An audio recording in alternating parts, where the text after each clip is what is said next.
Kirsten Murray with that report. And now to the maverick businessman who over the past 15 years or so has created what surely must rate as one of the world's most unusual workplaces, with resounding success. Brazilian entrepreneur Ricardo Semler turned business convention on its head when he took over the relatively small family engineering firm Semco, introducing a radical form of participative management, giving workers a rather extraordinary say in the running of the company. As one of Latin America's fastest growing companies, Semco's workforce has gone from a few hundred to 5,000. The turnover had grown from about 40 million a year to more than $1 billion, and the profits just keep going up. The workers set their own wages and productivity targets and select their managers. And now Ricardo Semler is applying the same principles to school, again with startling effect. I spoke with the Brazilian business guru, also the author of 2 best-selling books, after a business conference at the Gold Coast. Ricardo Semler, after the amount of time that you've put into it, can you say with certainty that it really is possible to establish a truly democratic workplace in the modern world? Oh, absolutely. I mean, if I went back to the company today and said, do these 5,000 people look like exactly the kind of people with the kind of happiness that I'd like to see, enthusiastically getting up on Monday morning and going to work? And say, no. Do they have enough power to actually change alone the path of this or that? Probably not. But it's an experiment that after 25 years and 25 years of growth in all kinds of conditions demonstrates that it's a much more stable mechanism for people working together than the traditional business model. We might just quickly move through a few basic areas and test how democratic a process it is. To what extent is management chosen by workers?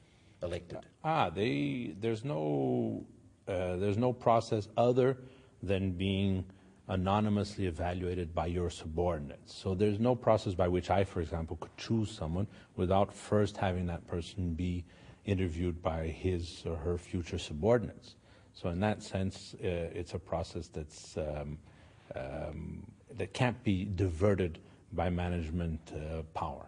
So if his or her subordinates gave the thumbs down, that person would not get the job? They would not get the job at all, no. There's no chance of someone being...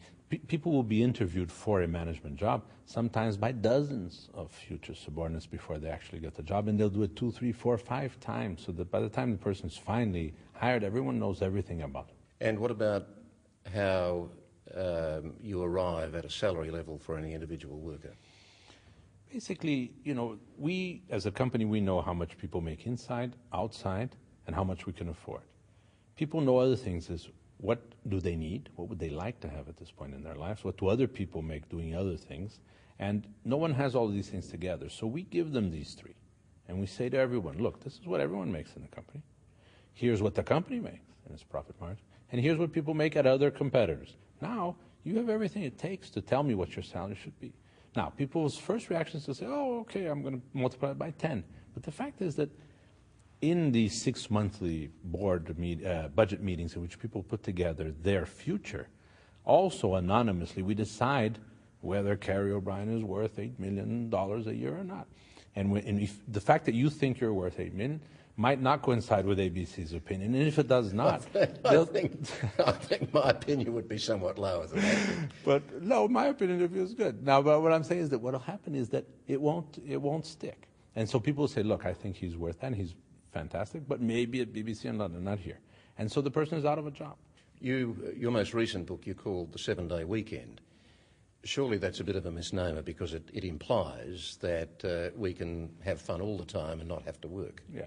Smart American editors, but it's tongue-in-cheek. But it was originally called The End of the Weekend.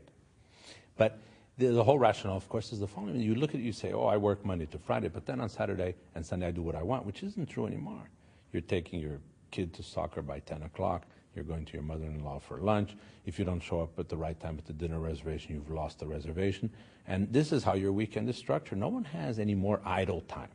And without idle time, you don't rethink anything. And that's why, that's why we've also, the Semco Foundation, for example, has gone into schooling now, and we have now 2 to 14-year-olds in schools where they don't have to go to class if they don't want to, where their vacation periods are variable and they take them with their parents whenever they want. So what we're saying is it's possible to contaminate the whole system and undo it as well.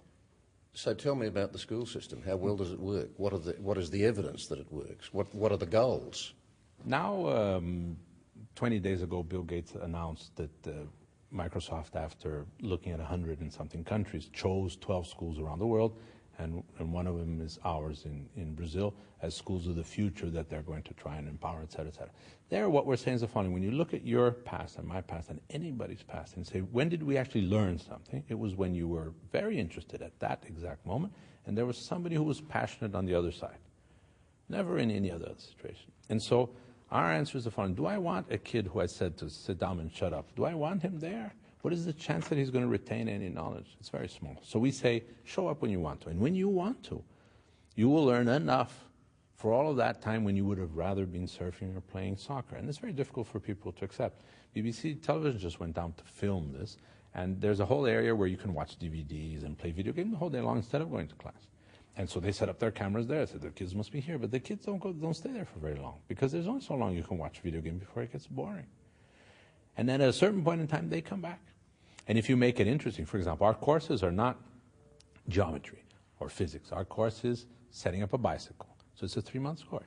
And you start from scratch and you design a bicycle. To design a bicycle wheel, you need pi, and pi is 3.1416. But if I tell you pi is very important, you think it's an apple pie, right? Yeah. Now, if you want to set up your own, you want to do your own bicycle, the only way to make a perfect circle so that thing does not bounce is if you learn pi. And so we set up these courses, and we have chemistry in the kitchen, and we find a different way of saying, this is very interesting stuff. It's just that we made it so boring, and we divided it into disciplines, and we made your life so terrible that you hate it. But you shouldn't hate it. It's wonderful to know how a life works.